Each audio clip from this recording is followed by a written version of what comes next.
Hello everyone, welcome to my channel Anshu's corner.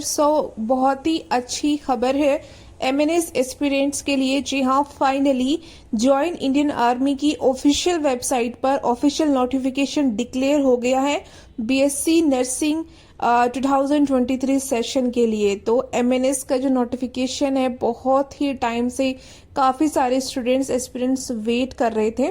तो finally ये आज यहाँ पर ऑफिशियल नोटिफिकेशन डिक्लेयर हो गया है।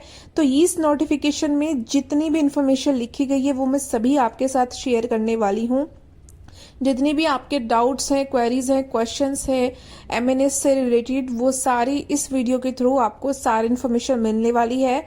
एप्लीकेशन फॉर्म कैसे फिल करना है, कब फिल करना है, क्या क्या डिटेल्स फिल करनी होगी, कितना स्कोर चाहिए होगा, सारी एलिजिबिलिटी क्राइटेरिया सभी इस वीडियो इस नोटिफिकेशन में क्लियरली मेंशन है।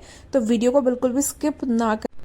तो सबसे पहले तो एमएनएस के एप्लीकेशन फॉर्म है वो सिर्फ वही स्टूडेंट्स फिल कर सकती हैं जो फीमेल हैं।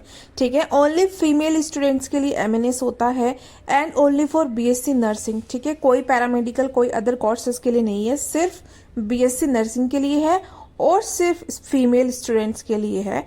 And only armed force medical services के जो कॉलेजेस है ना, वही आपको मिलेंगे जब आप एमएनएस के लिए अप्लाई करेंगे। ठीक है, इसमें आपको कोर्स भी होता है एमएनएस में नर्सिंग का, प्लस इसमें जब आपका कोर्स कंप्लीट हो जाता है तो आपकी जॉब भी एएफएमएस में ही लगती है, यानी आर्म फोर्स सर्विस में ही आपको एज ए नर्स जॉब करना होता है। एंड एमएनएस से बीएससी नर्सिंग करने के लिए आपको कोई भी फीस नहीं देनी होती है, कोई भी किसी तरह का कोई फीस आपको पे नहीं करना होता है। फ्री आपका 4 इयर्स का बीएससी नर्सिंग रहता है। तो ये तो था इतना। अब बात करते हैं यहाँ पर एलिजिबिलिटी क्राइटेरिया की। तो सबसे पहले तो आपका नीट क्वालिफाई होना चाहिए 2023 का। ठीक है, उसके बाद आपको रजिस्ट्रेशन करना है एमएनएस के लिए अप्लाई करने के लिए, क्योंकि नीट का जो एग्जामिनेशन है वो तो लाखों स्टूडेंट देते हैं डिफरेंट कोर्सेज डिफरेंट कॉलेजेस के लिए। तो आपने नीट 2023 दिया है, अच्छी बात है, लेकिन आपको एमएनएस के भी रजिस्ट्रेशन करने होंगे। वो सिर्फ ऑनलाइन ही करने होंगे और www.joinindianarmy की ऑफिशियल वेबसाइट से ही करने होंगे। एंड रजिस्ट्रेशन करने के बाद जो स्क्रीनिंग प्रोसेस रहता है, शॉर्ट लिस्टिंग प्रोसेस रहता है, उसमें आपको अपीयर करना है, उसमें आपको पार्टिसिपेट करना है। ठीक है, और ये जितने भी स्क्रीनिंग टेस्ट रहेंगे, शॉर्ट लिस्टेड जो प्रोसेस रहेगी, वो सभी बेस हॉस्पिटल दिल्ली कैंट में होने वाले हैं। तो लोकेशन रहेगी बेस हॉस्पिटल दिल्ली कैंट में। चलिए बात करते हैं यहाँ पर एलिजिबिलिटी कंडीशंस की। इसको आप ध्यान से देखिएगा, काफ़ी कंफ्यूजन रहता है स्टूडेंट्स में, तो वो आपका क्लियर हो जाएगा। तो सबसे पहले तो ओनली फीमेल है। फीमेल कौन कौन? ठीक है, अनमैरिड हैं, डिवोर्सी हैं या फिर विडो हैं, तो किसी भी तरह की फीमेल है वो इसके लिए अप्लाई कर सकती हैं। नेशनैलिटी क्या होनी चाहिए? Citizen of India. ठीक है, ओनली इंडियन सिटीजन ही इसके लिए अप्लाई कर सकते हैं। If you belong to Nepal और अदर जितने भी इंडिया के पड़ोसी देश से अगर हम वहाँ से बिलोंग करते हैं तो आप नहीं अप्लाई कर सकते हैं। सिटीजन ऑफ इंडिया यहाँ पर मैंडेटरी है। डेट ऑफ बर्थ की बात करते हैं तो 1 अक्टूबर 1998 से लेकर के 30 सितंबर 2006। ठीक है, 1 अक्टूबर 1998 टू 30 सितंबर 2006 के बीच में अगर आपका डेट ऑफ बर्थ है तो ही आप इसके लिए अप्लाई कर सकते हैं। तो आप देख लीजिएगा, कैलकुलेट कर लीजिएगा अपनी एज। ठीक है, 1998 से 2006 के बीच में आपका डेट ऑफ बर्थ होना चाहिए। अब बात करते हैं क्वालिफिकेशन की, एजुकेशन की। तो 10+2 कंप्लीट होना चाहिए। Physics, chemistry, biology and English आपके सब्जेक्ट होने चाहिए। फिजिक्स, केमिस्ट्री, बायोलॉजी में botany, zoology plus English mandatory है। एंड आपका मिनिमम जो परसेंटेज है 12th में वो 50 तो होना ही चाहिए। 50% से अगर आपके कम मार्क्स है तो आप अप्लाई नहीं कर सकते हैं। दूसरी चीज़ ये है कि 10+2 आपका फर्स्ट अटैम्प्ट में ही पास होना चाहिए। अगर आप दोबारा से 12th कर रहे हैं या थर्ड अटैम्प्ट दे रहे हैं तो आप अप्लाई नहीं कर सकते हैं। फर्स्ट अटैम्प्ट में ही आपका 12th पास होना चाहिए। फिजिक्स, केमिस्ट्री, बायोलॉजी, इंग्लिश से मिनिमम 50% मार्क्स आपके होने चाहिए और आप रेगुलर स्टूडेंट्स होने चाहिए। ये एलिजिबिलिटी क्राइटेरिया है क्वालिफिकेशन के लिए। एंड अगर आप SC ST से बिलोंग करते हैं तो आपके पास उसका सर्टिफिकेट भी होना चाहिए। फिजिकल स्टैंडर्ड की बात करते हैं, हाइट की बात करते हैं, तो 152 सेंटीमीटर्स मिनिमम हाइट होनी चाहिए गर्ल्स आपकी। तो आप अपनी हाइट मेजर कर सकते हैं 152।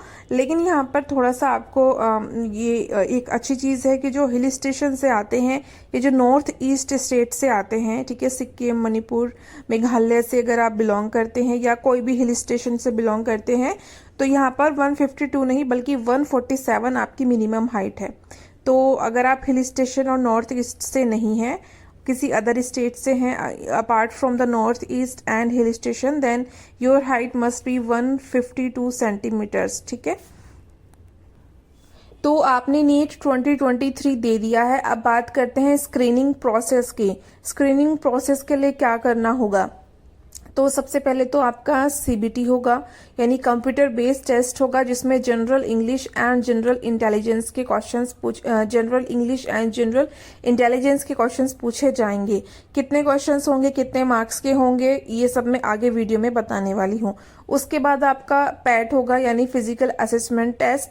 इसमें क्वेश्चंस आपको एक कंडीशन दी जाती है, कुछ ऑप्शंस दिए जाते हैं और आपको बताना होता है कि आप कौन सा चूज करेंगे। तो साइकोलॉजिकल असेसमेंट टेस्ट रहता है। उसके बाद इंटरव्यू आपका होता है एंड उसके बाद आपका मेडिकल फिटनेस चेकअप होता है, ठीक है। तो ये स्क्रीनिंग प्रोसेस है। इन्हीं के आधार पर फाइनल मेरिट लिस्ट बनती है, आपका सिलेक्शन हुआ या नहीं हुआ। वो जो शॉर्ट लिस्टेड लिस्ट रहती है कैंडिडेट्स की, वो ऑफिशियल वेबसाइट पर उनकी लिस्ट आ जाती है। अब बात करते हैं कि जो आपका सीबीटी रहेगा, कंप्यूटर बेस्ड टेस्ट है जीआई और जीई के लिए, तो उसमें कितने क्वेश्चंस रहेंगे? तो 40 क्वेश्चंस रहते हैं। एमसीक्यू मल्टीपल चॉइस क्वेश्चंस रहते हैं आपके। और कंप्यूटर बेस्ड टेस्ट रहेगा, 80 मार्क्स का होगा, यानी कि एक क्वेश्चन आपका 2 नंबर का होगा। तो 40 क्वेश्चंस होंगे, 80 मार्क्स के होंगे। एंड यस, नेगेटिव मार्किंग आपकी है, 0.5 आपका मार्क्स डिडक्ट होगा अगर आप कोई भी आंसर गलत करते हैं या रॉन्ग अटेम्प्ट करते हैं, ठीक है। तो ये जो भी स्क्रीनिंग प्रोसेस रहेगा, आपका सीबीटी, आपका पैट, इंटरव्यू, मेडिकल फिटनेस, ये सभी चीज़ें बेस हॉस्पिटल दिल्ली कैंट में होगा, ठीक है। बेस हॉस्पिटल दिल्ली कैंट में ही ये सारी स्क्रीनिंग प्रोसेस आपकी रहेगी। अगर इंटरव्यू की बात करें कि इंटरव्यू में क्या पूछा जाता है, तो इंटरव्यू में आपसे आपका जो कोर सब्जेक्ट रहता है 12th से रिलेटेड, वो उसमें से क्वेश्चंस पूछे जाएंगे। जनरल नॉलेज के क्वेश्चंस पूछे जाएंगे, प्लस जो भी आपकी इंटरेस्ट एंड हॉबीज रहती है उससे रिलेटेड भी क्वेश्चंस पूछे जाएंगे। तो इस तरह से आपका इंटरव्यू रहता है। उसके बाद बात करते हैं यहाँ पर कॉलेजेस की। टोटल नंबर ऑफ सीट्स कितनी है एमएनएस में? तो टोटल नंबर ऑफ सीट्स है 220, यानी 220 टोटल सीट्स है all over India. And 6 AFMS जो आर्म्ड फोर्स मेडिकल सर्विसेज के कॉलेज है, वो 6 हैं इंडिया में। कहाँ कहाँ पर हैं? वो पुणे में है, कोलकाता में है, मुंबई, दिल्ली, लखनऊ एंड बैंगलोर। तो इन 6 जगहों पर आप बीएससी नर्सिंग कर सकते हैं एमएनएस के थ्रू। सीट्स की बात करते हैं तो 30 सीट्स कोलकाता में है, 30 सीट्स दिल्ली में है। तो दिल्ली और कोलकाता भी 30 सीट्स हैं, 30 सीट्स हैं। एंड बाकी 4 जो इंस्टीट्यूट हैं, लखनऊ, पुणे, मुंबई एंड बैंगलोर, इसमें 40-40 सीट्स रहेंगी। तो इस तरह से टोटल जो सीट्स हैं आपकी वो 220 रहेंगी। अब आती है मेन चीज, इसका काफी स्टूडेंट को वेट है काफी टाइम से कि ऑनलाइन फॉर्म कब फिल करने हैं। तो यहाँ पर क्लियरली मेंशन है इस ऑफिशियल नोटिफिकेशन में कि नीट का रिजल्ट आने के बाद आप अप्लाई कर सकते हैं online application form. Official website MNS की www.joinindianarmy.nic.in पर नीट के रिजल्ट डिक्लेयर होने के बाद ये फॉर्म फिल कर सकते हैं। फॉर्म में आपको क्या क्या फिल करना होता है? अपना नाम, पेरेंट्स का नाम, email ID, contact number, NEET का स्कोर, ठीक है। तो ये सारी चीज़ें आपको वहाँ पर फॉर्म में फिल करनी होंगी, वो वहाँ पर लिखा रहता है ऑप्शंस। इसके बाद अगर आपसे कोई मिस्टेक हो जाता है फॉर्म में, तो आप एडिट भी कर सकते हैं। सबमिट करने से पहले आपको एडिट करना होता है, ठीक है। अगर आप फॉर्म फिल करते हैं, कोई मिस्टेक हो जाती है, तो सबमिट करने से पहले ही उसे एडिट कर लें। तो गाइज इतना तो क्लियर हो गया है कि एमएनएस का जो फॉर्म है वो आप नीट के रिजल्ट के बाद ही फिल कर पाएंगे, बिकॉज आपको नीट का स्कोर भी वहां पर फिल करना होगा। उसी के बेसिस पर आपको स्क्रीनिंग प्रोसेस के लिए शॉर्टलिस्ट किया जाएगा। तो सपोज करो 5000 स्टूडेंट्स हैं या इससे ज़्यादा या कम है, तो हम मान के चलते हैं अगर 4 to 5000 स्टूडेंट्स भी इसके लिए अप्लाई कर रहे हैं, तो स्क्रीनिंग होगी आपके नीट के स्कोर के बेसिस पर, तभी पता चलेगा 2023 का कट ऑफ क्या जाता है। और जो वो स्टूडेंट रहेंगे उनकी जो लिस्ट रहेगी वो ऑफिशियल वेबसाइट पर आ जाएगी कि ये स्टूडेंट एप्लीकेशन फॉर्म ये स्टूडेंट्स स्क्रीनिंग टेस्ट के लिए एलिजिबल हैं। तो स्क्रीनिंग टेस्ट के लिए 220 लोगों को शॉर्टलिस्ट नहीं किया जाएगा, क्योंकि 220 तो अभी फाइनल ही लेने हैं। बाकी स्क्रीनिंग टेस्ट में भी काफी स्टूडेंट रिजेक्ट हो जाते हैं।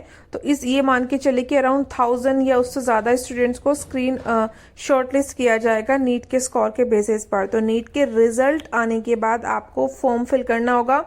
फॉर्म फिल करने के बाद आपको पता चलेगा कि कौन कौन स्टूडेंट्स आगे की प्रोसेस के लिए एलिजिबल हैं और एलिजिबल नहीं हैं। तो जैसे ही नीट का रिजल्ट आता है, एप्लीकेशन फॉर्म वेबसाइट पर आते हैं, अंशुस कॉर्नर चैनल यानी मैं आपको इन्फॉर्मेशन दे दूंगी कि आज से इस डेट से आप फॉर्म फिल कर सकते हैं। फिलहाल डेट नहीं लिखी गई है, बस इतना मेंशन किया गया है कि नीट के रिजल्ट के बाद आप फॉर्म फिल कर सकते हैं। So guys, this is all about MNS official notification 2023। I hope ये वीडियो आपके लिए हेल्पफुल रही होगी। जितनी भी चीजें थी आपकी क्लियर हुई होंगी। कुछ डाउट्स अगर रहे होंगे तो वीडियो को लाइक कर दीजिए, शेयर कर दीजिए, चैनल को सब्सक्राइब कर दीजिए अगर आप नए हैं तो, और बेल नोटिफिकेशन को जरूर क्लिक करें ताकि नेक्स्ट वीडियो जो भी होगी इसके अपडेट के रिगार्डिंग उसका नोटिफिकेशन आपको मिल जाए। जल्दी मिलती एक नई वीडियो में। Till then bye bye and take care.